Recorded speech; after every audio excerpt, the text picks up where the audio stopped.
কিরে বল্টু, তুই আজকে স্কুলে যাবি না?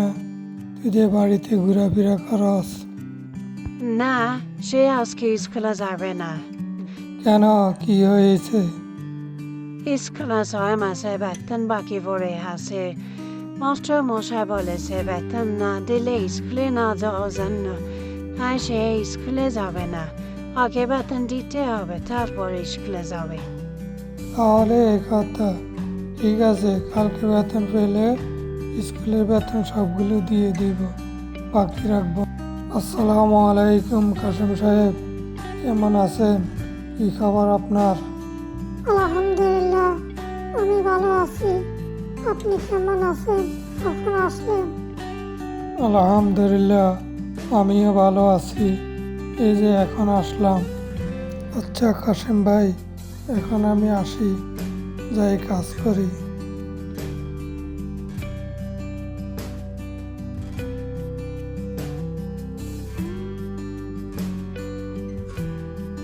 যাই বসের সাথে একটু দেখা করে আসি, দেখি আজকে স্যালারি দেয় কি না।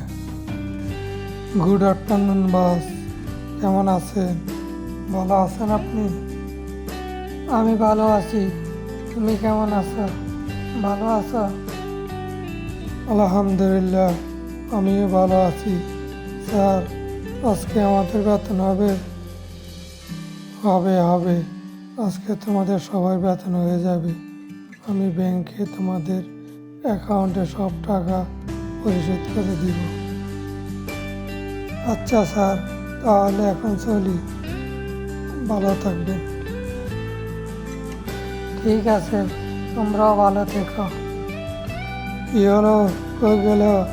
এদিকে এসো, আজকে যে গরম পড়েছে। ও, তুমি বাসা চলে এসেছ? কি হলো, তোমাদের বেতন হয়েছে আজকে? আজকে আমাদের বেতন হয়ে গেছে।